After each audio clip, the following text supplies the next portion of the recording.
Earlier this year, I made a video where I was showcasing hidden, unused and beta content in Pokémon XD Gale of Darkness. Not only was this a lot of fun to make, but especially these last couple of weeks it's been getting 10 to 15 views a day. And at this point, it has almost reached the huge milestone of 1000 views. To celebrate this video hitting 1000 views, or well, being close to 1000 views, I brought you all here together to show you hidden, unused and beta content in Pokémon Mystery Dungeon Red and Blue Rescue Team. Now, I know I said I was gonna calm down with the Pokémon content, but I stumbled upon this information by accident and I just got super hyped, okay? I just had to make a video on this. Anyway, just like the Gale of Darkness video, this video will not cover every single thing that was found over the years. I will cover the things that stood out the most to me, and before you're about to nerd rage because I didn't cover unused water tiles, just click on the link provided in the description down below to read all about it. Now, after dragging the intro out for way too long as per usual, let's get into it. To top things off, I'm immediately going to show you some unused dungeons that are only accessible by using cheats. I know this might seem like I'm showing you the creme de la creme immediately, but let me tell you that these dungeons are the least interesting thing you're about to see. Mystery Dungeon's data contains 12 unused dungeons, with all of them testing different aspects of the game. I'll just briefly go over them one by one so you can see what I mean. Before doing so, however, there were a couple of things I noticed in all of these unused dungeons. One thing I noticed after a couple of floors was that my game was lagging in these dungeons. Or well, I thought I was lagging. For some reason the movement in these unused dungeons is different than in the main game.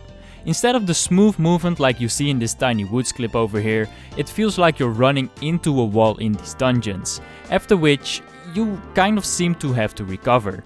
I tried to fix it by pressing B, that speeds up the dungeon, but then the game just looks like you're running it at 3 FPS. I'm not sure if this was the intended movement at some point during the development period, but god, am I glad the movement is the way it is in the actual game.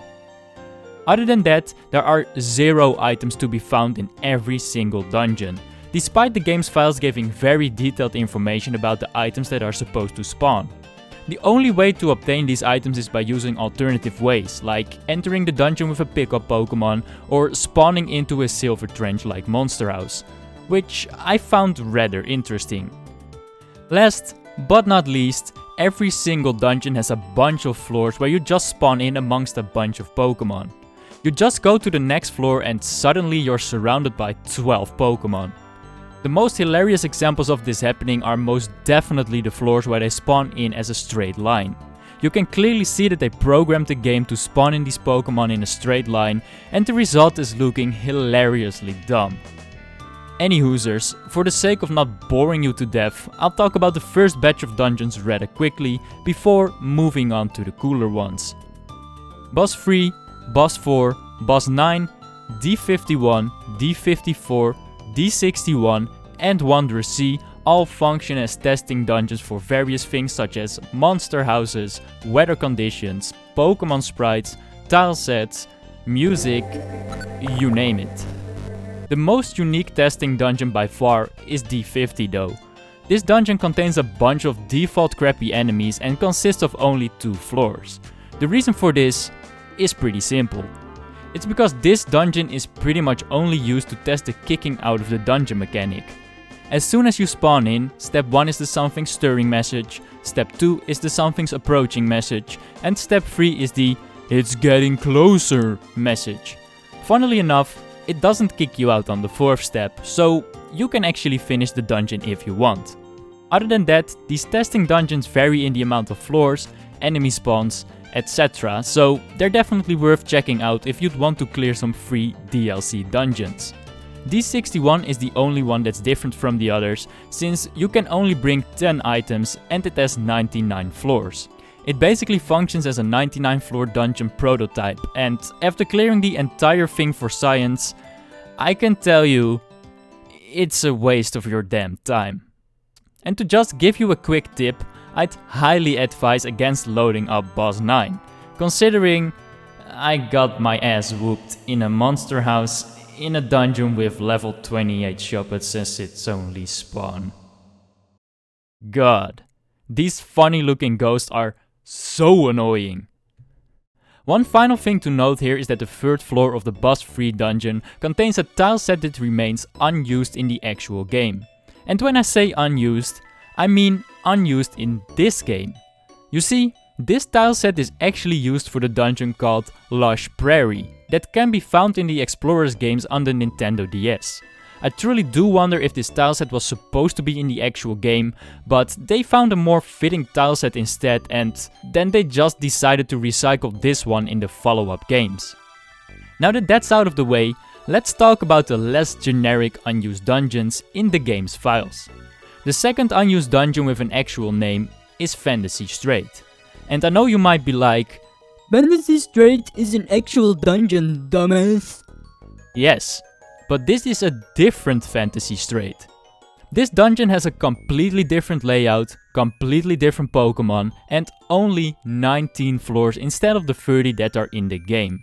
I'm very uncertain why these two have the same names, but my best guess is that this unused one was the original idea, but they came up with a better dungeon instead. Either that, or they thought this test area had a really cool name, and thus its name made the actual game. Who knows? Now we have arrived at the 3 coolest unused dungeons. In my opinion at least. The first one is this one called Autopilot, which is literally played on autopilot since you can't do anything. It's 10 floors of quote-unquote dungeon ends after each other. So each floor you walk in, notice no one is here, and go to the next one. That's it. That's the dungeon. It's just a testing dungeon for these cutscene type things. Well, actually, there's one more thing to it. If you've paid close attention, floor 1 of this dungeon might look a little weird. The tileset here is an early version of the Pitfall Valley tileset, and this tileset is later on used in the dungeon called Tiny Meadow in the Explorers games. It's kinda strange to me to see it here with all these cutscenes that are actually in the game. Then there's this dungeon called Rescue Team 2. Traveling to this location in the map takes a couple of minutes for some reason, and then loads up a dungeon called Rescue Team 2. I thought it was supposed to be an alternative for Tiny Woods or something, because of the name, but it's literally the water dungeon from the Makuhita dojo with a different tile set, boss fight included. Why this is called Rescue Team 2 is a mystery that I will never be able to solve.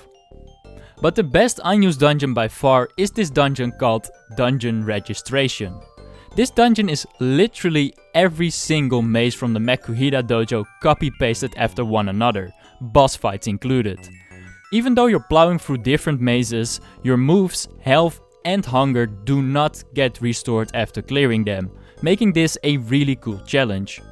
Also, I was 2 years old when I found out all mazes together make for 69 floors. No way that was unintentional. The 69th floor is also the point where the game crashes, so do with that info whatever you want. This dungeon is called For the Dojo in-game without anyone knowing why.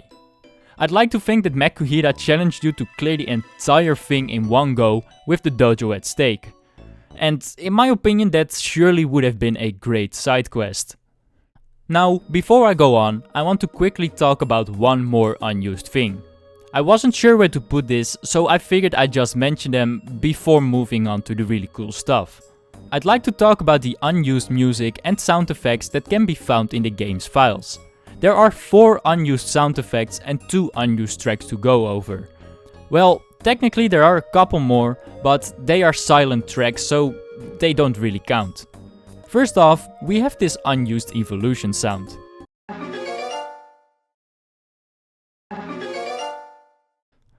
I mean, it's okay, but I'd much prefer the current one over this one.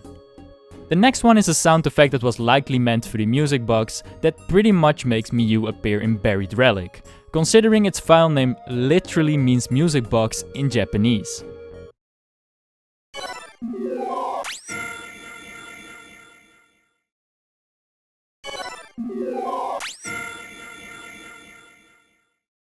It sounds pretty cool to me, and I really wish they used this sound effect when you beat the last Reggie and the parts combine into the music box. I mean, right now it literally has no unique sound, despite being such a unique item. In my opinion, that's a missed opportunity. Then there's also these two sound effects that are used for leveling up and receiving a reward. They literally sound the same as the ones in the actual game, but these are still considered extras in the game's data. Then there are two banger unused tracks that I would have loved to hear in the game. The first one is called Event Zukoke.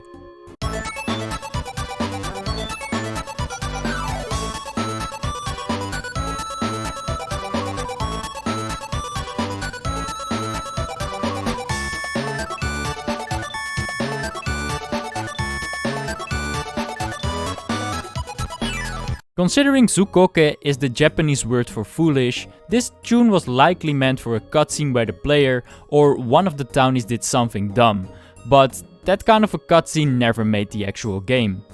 It's pretty sad, because I enjoy this track a lot. Then, this next one is called Sis Training.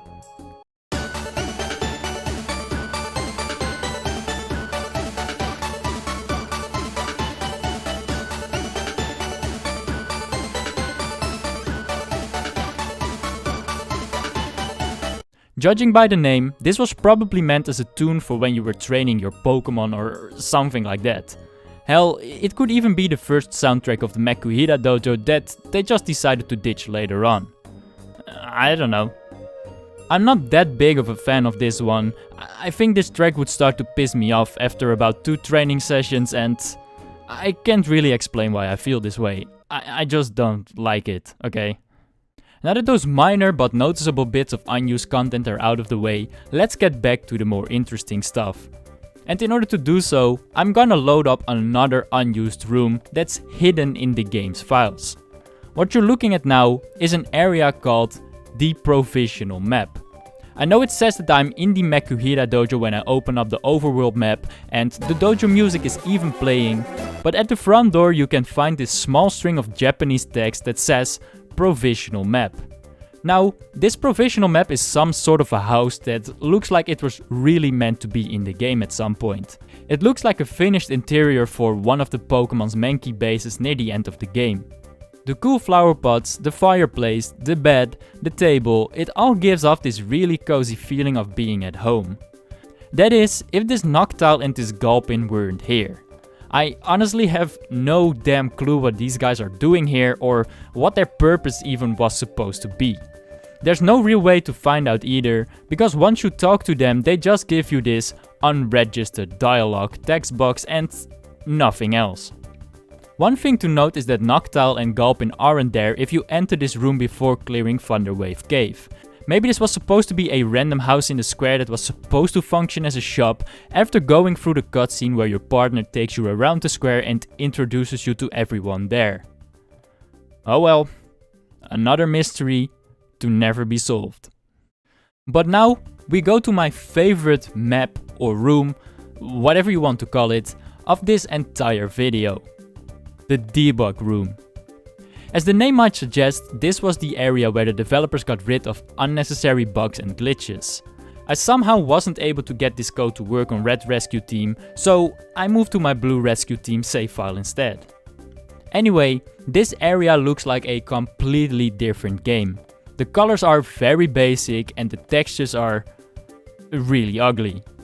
To be honest, this entire map could straight up be a Game Boy Color map and nobody would even notice. This debug area has a bunch of stuff that you can interact with. First off, we have these 2 mailboxes. I'm not really sure why they put 2 of those here. Surely one was enough for testing, right?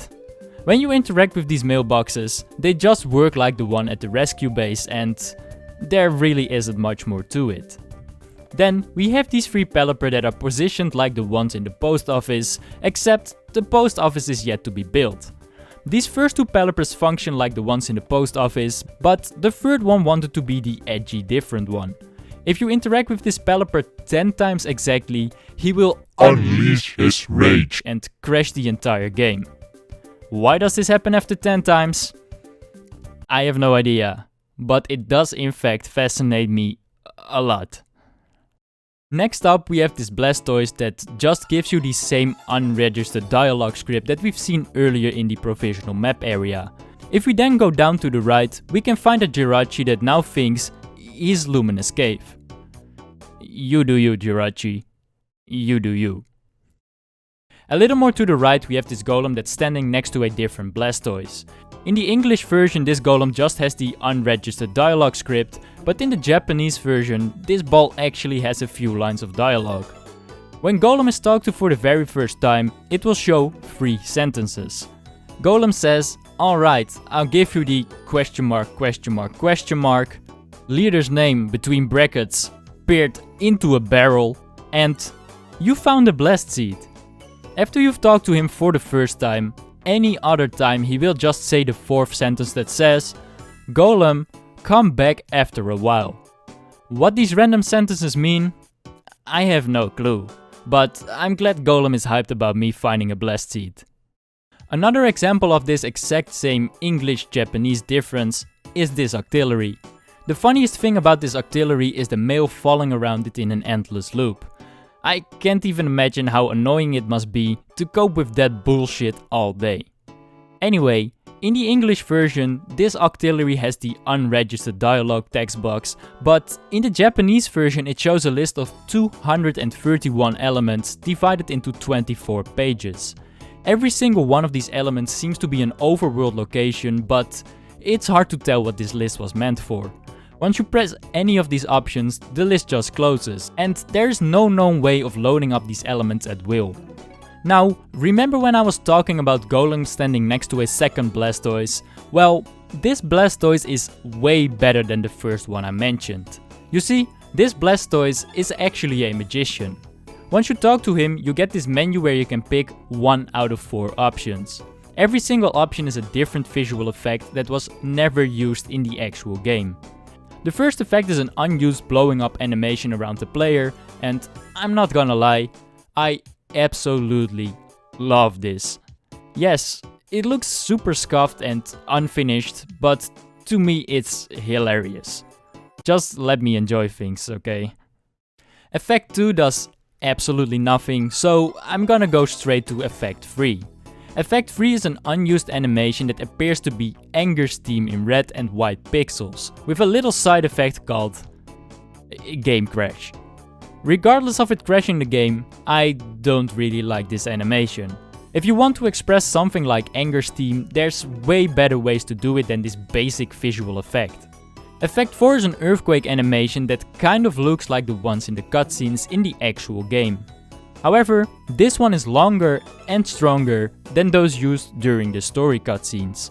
I'd like to think that the road to Groudon was supposed to be even longer, like maybe 1 or 2 extra dungeons in between, so that they could make the earthquakes gradually become stronger after finishing each dungeon.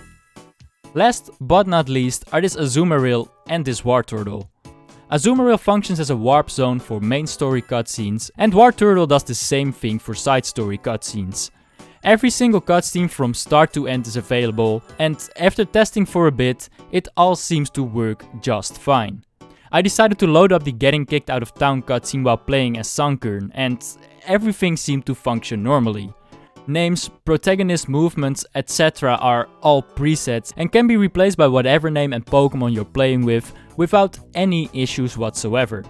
Also, I loaded up this cutscene with a save that had already beaten the storyline, and thus a fully grown Swampert showed up in a cutscene where those evolutions are normally not possible. But even that didn't seem to cause any issues. Anyway, inside of the levels the game actually realized I had beaten the game already, and thus your partner isn't actually with you opposed to the cutscene you just saw. This makes way for some new can you beat challenges if you'd like to. Just beat this game, load up the debug room with any Pokemon you desire, warp to the first cutscene, and voila! You can solo run the entire game because it thinks you have beaten the game already. Now, that's pretty much everything there is to say about the debug room, but this video isn't done just yet. There are still a couple more things that got a genuine chuckle out of me. So let's move on to one of my favorite topics of this video. unused Pokémon. Take that sentence with a grain of salt though, because not all of them are actually Pokémon. To illustrate what I mean by that, let me show you the first Pokémon called a bunch of question marks really. In order to make sure these unused Pokémon appear in-game, you have to make sure to enter these codes before finishing the personality quiz, else it will simply not work. Anyway, once Question Mark Man loads into the very first cutscene of the game, it's pretty much game over already. This thing loads very slowly. The screen takes forever to get lighter and lighter, and when it's finally done, you're left with this weird looking square and an unplayable game, because this Pokémon crashes it on the very first sentence. I truly wonder why this is even in the game's files. Was this supposed to be a Pokémon at some point, or is it just a placeholder of some sort? The second unused Pokémon is this Rayquaza, and I know you might be confused right now, because there is actually an obtainable Rayquaza in the game. However, this Rayquaza has a couple of animations that can only be seen in the game's cutscenes, and well, that's pretty much the only difference. Other than that, using these codes will always give you Charmander as a starter. Seeing Rayquaza run around with Charmander starting moves was quite interesting to say the least. The third unused Pokémon is once again not actually a Pokémon, because it's a decoy. Funnily enough, spawning in as a decoy instead of an actual Pokémon doesn't really do anything bad to the game. Bulbasaur just plays along and just says, "You look like a normal decoy to me." I'm not sure how much coke he shoved up his ass, but I'll take what he's having. All jokes aside, it truly surprised me that the game had no problems recognizing the item and it was able to flawlessly replace the name slot with an item slot. After that, you can just play the entire game as a decoy if you want. I'm not sure why you would want to do that, but hey, crazier things have been done. In the cutscenes and inside of the dungeons, you also see decoy animations you rarely see, like the sleeping animation in the opening cutscene for example. Other than that, the decoy basically functions as a Charmander, just like the Rayquaza, or well, it kinda does. The thing is, this decoy isn't actually a Pokémon and thus it has no appropriate stats or damage reducing mechanics whatsoever. As a result of that, you can only tank about one hit before getting sliced in half by a weak ass Wurmple. If you do manage to kill a couple of Pokémon and level up however, you'll notice that you're not actually a decoy after all, because it displays Gengar's level up dialogue when you do. I guess he's just been hiding in here after being an embarrassment for pretty much the entire game. The fourth unused Pokémon is just as dumb as the decoy, if not dumber. I'd like you to meet my favorite Pokémon ever created, the statue. Just like with the decoy, the quote-unquote, "you look just like a normal statue to me," had me laughing out loud while sitting in my room alone, playing Pokémon. Especially after he follows up with the "you're acting weird" line after he's just had a full conversation with a goddamn statue. Anyway, inside of the dungeon the statue is just like a black shadow with no animations whatsoever, but that's not even the weirdest thing. Like I said earlier, whatever Pokémon you spawn in with these codes will have Charmander's moveset. However, that's the only Charmander thing about this statue. This statue has Charmander's moves, is described as a coal Pokémon, is actually a water type, and once I entered the dungeon for the first time, it's Drizzle activated. What Pokémon is this even supposed to be? In order to find out, I decided to level it up, but when it did, it just showed a bunch of white squares, so who knows what this thing even is. Regardless, this is a hilarious combination of things that just don't add up. Now, you might have been thinking that I saved the best unused Pokémon for last, and I can neither confirm or deny that. Now that you're even more confused than you were before I started that sentence, let me tell you that the final unused Pokémon is Munchlax. Because you can't actually obtain Munchlax and are only able to see him walking and tripping over in the square, you'll be able to see a bunch of animations that you've never seen before. But that's not all there is to it. You see, according to the game's files, you're actually able to evolve Munchlax into Snorlax at level 40. And I really wanted to show that off, but that turned out to be harder than I initially thought. My plan was to enter the debug area, load up one of the post-game cutscenes and walk into Luminous Cave without any problems whatsoever. In order to access this debug room, however, I figured I had to walk into the square or load up a dungeon. Considering you basically do Tiny Woods and Thunderwave Cave back to back before even being able to freely go to the square or pick a dungeon, I thought I had to just complete those two dungeons before being able to access the debug room. Well, do I have a funny story for you. I beat Tiny Woods and sat through the entire Magnemite cutscene thing, only to find out the game crashes when you're standing at the entrance of the Thunderwave Cave. All thanks to playing as a Munchlax. Yay. I thought Blue Rescue Team possibly wouldn't have the same problem, considering it's on a different system and has a different code as well, but I was disappointed even earlier on than in Red Rescue Team. The game crashed before I was even able to read one line of dialogue. Yay! So then I went back to Red Rescue Team, because in between completing Tiny Woods and going to the Thunderwave Cave, you have to actually exit your rescue base yourself instead of the cutscene doing it for you. And thus, I figured out that would function as a door to the debug room. Now, where the debug room didn't work the first time, it had no problems doing its thing this time. And thus I was able to warp to any post-game cutscene I desired. I decided to spawn in on the Meteor Cave cutscene with Blastoise and Charizard, because that was far enough into the game to have Luminous Cave unlocked. After the cutscene, however, the game places you inside of your base. Upon exiting, I somehow came out of the friend area's path, and whenever I tried to go to the Pokémon Square, Bulbasaur just started yelling that I should check out the mailbox, like I was still at Thunderwave Cave. But not only that, upon triggering the dialogue, I managed to clone Bulbasaur as well. So now I had one yelling that I should check out the mailbox with an invisible barrier blocking the path, and one following me around in a small amount of space that I basically locked myself in. I really don't know how I always manage to pull things like these off. I really don't. Anyways, I reset and decided to load up the Luminous Cave cutscene. After watching the cutscene, I tried to go in. But because the game still thinks you're at Thunderwave Cave, your partner is with you and thus you can't get in.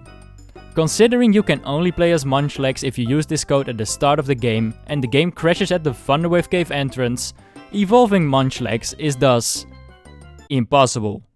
Now, while I feel really bad for the little guy, the show must go on. So let's move on to some unused items. Funnily enough, there is almost an entire 2-page inventory worth of items to be found in the game's data, with like half of them actually doing what they're supposed to do according to their descriptions. However, there's also a handful of items that function just like items that are already in the game, so I'll just go over those first. First on the shitter list we have ring D, E and F, that rock the scarf or band item sprite. When looking at the description it simply says nothing, and that's exactly what they do when equipped. Then we have G Machine, 6, 7 and 8, which are pretty much a carbon copy of the rings, except they actually have the link box sprite and their description is synthesis. Whatever that's supposed to mean. Other than that, you can press use and they'll function like a link box normally would. Then we have the Weavile Fig and the Mime Jr. Fig, which also look and function like a link box. The funny thing is, these item names appear in the descriptions for missions that offer the Weavile and the Mime Jr. statue as a reward. The player never obtains any of these because they'll be displayed out of the rescue team base instead. It was very interesting to figure out how they made the whole statue thing work by creating actual items in the game's files. Without this information I probably wouldn't have even thought about the development behind this, but now that I found out, it's really cool to me. Next up, we have my favorite item ever created in any Pokémon game, the alert specs. This item is the dumbest thing ever and I love it. You see, what this item does is that it makes sure held items can't be knocked off by any opponent. However, in order to make sure that it has this effect, you have to equip it as a hold item. What this means is that its only effect is that the alert specs itself can't be knocked off, and thus it cancels out its own effect, making it technically do nothing at all. Which is fucking funny to me. No way someone came up with this idea and thought it was a good one. No fucking way. After this, there are a couple of orbs to go through. First, there is the Observer Orb, which simply makes enemies pause and thus is kind of similar to existing orbs in the game, like the Petrify Orb for example. Then we have the Beat Up Orb, which is literally the beat up move in orb form. You just use it and your mate gets teleported to you, so you can gang up on some innocent Pokémon. Third, we have the Toss Orb, which enables the user to throw items. Upon using it, the player will literally only do the throwing animation and that's pretty much it. It's very useless. It does make me wonder if throwing gravel rocks and sticks was supposed to be an orb thing only or something. Like, use the orb and you'll be able to throw shit for the duration of like a single floor. I don't know. Or maybe it was just to test the throwing animation and I'm overthinking it. Anyway, there are 2 unused orbs left to cover and they are by far the most useful ones. The first one is the Revival Orb and there really isn't much to say about it. You equip this orb and once you die, it will consume the orb and function as a Reviver Seed. I suppose this was created before Reviver Seeds were even a thing, because it's way less efficient and wastes the health item slot as well. This last one is by far my favorite one, the Possess Orb. The name of this one sounds just as ominous as it is. You equip this orb as the leader Pokémon and the leader Pokémon only, and once you die, you straight up sacrifice whoever is with you, and you stay alive as a result. I thought it was just gonna sacrifice the Bulbasaur and let me play as Golduck instead. But the game had me rolling on the floor when the tiny Bulbasaur straight up made Golduck dissipate into thin air. Man, they should have put this into the game. This would never get old to me. Now, that's that for the items and don't worry, I'm almost done after this incredibly long video. All I have left to talk about are the unused moves. Now, I'm only gonna show you the top of the iceberg. There are a bunch of funny ass moves that I won't even show you, because that would be a 40-minute segment on itself. First off, there are 3 Japanese moves that pretty much have no purpose whatsoever, but are still worth mentioning. The first one is this Japanese word for patience. I truly understand why this is called patience, because it's the end of the bite move. And as we all know, this move takes 7 years to do something in the actual game. However, since this is just the attacking phase of the move, it's pointless and does no damage whatsoever. The other 2 moves are quote unquote who and wait and see, which have really mysterious names but do nothing at all, not even an animation. Only the developers know what these were ever supposed to do. Then I figured out there isn't just an orb that triggers the item toss animation, but there's also a move as well. This move is literally called item toss in the game's files and it does the same thing as the orb. But this time I was able to repeat it rather quickly. Spamming the item toss animation was very amusing to look at, even though it literally has no purpose. I do wonder which of these 2 is actually the one that's used in the game when you're throwing gravel rocks and sticks. Then, as you might have expected, there are a bunch of orbs that trigger specific moves to work. That's just how they manage to make orbs have the effect they have, by making orbs trigger invisible moves. As a result of that, every single orb move is accessible with cheats. I am obviously not going to show all of them, but let me just say that warping foes away every couple of steps, cleansing myself every turn, and itemizing any Pokémon that got in my way entertained me for a good couple of minutes. Now, we're finally at the end of the unused content showcase. There are only 3 completely unused moves to show you, and that's pretty much it. As you might have noticed, during the unused item part I had 2 CDs with me, Spin Slash and Excavate. These moves are completely unused, but they're still in the game in a different form. Excavate's effect is the exact same as Rock Smash. Its purpose is to break walls to form a new path. The same goes for the completely unused move, Spin Slash. It's an exact replica of the move cut, it even has the same animation as well. My best guess is that they weren't planning on adding DHM moves to the game initially, and thus they made these TMs to replace them. But then they thought better of it and they just left them in the game's files instead. There is however a third unused move that doesn't have a CD and doesn't have a doppelganger in the game. The move Famish. Famish is by far my favorite unused move, because its effect is really dumb, and as you might have noticed over the past year or so, I really like dumb stuff, okay? By using the move Famish, you decrease the enemy's belly in the room by 10, and that's literally all it does. I decided to one room orb one of the floors and just spam the move on the enemies that spawned in at the start of the floor. After using it 10 times, their bellies were at 0, and thus they stopped moving completely. Just like your allies do when you were playing as them, your belly hits 0 and you switch leaders. This move uses 10 PP if you want to use it to its full potential. It's only useful when you use a one room orb, and after that you still have to hit them with another move in order to get any experience. It's literally the dumbest move ever, and I love it. And with that bombshell, I'm gonna end this video. Now, I know this video was way too damn long, but man, I loved recording, writing and editing this one. Just having a look at the unintended DLCs of some of my favorite games brings me way more joy than you could ever imagine. Anyways, of course this isn't my work, none of this has been figured out by me. I'm just a guy making a video about it. Big fucking shout out to the people over at the cutting room floor for figuring all of this out and putting it on their website with codes and everything. Without y'all, I wouldn't have been able to access any of this. If you want to mess around with any of this on your own, I'll leave the link to the cutting room floor in the description down below. I promise you, it's worth your time. But yeah, that's gonna do it for this one. If you like this video, definitely leave a like rating. If you liked even more than definitely, hit that subscribe button. And yeah, I'll see you in the next video or just in the next installment of hidden content, unused content, whatever you want to call it. Peace!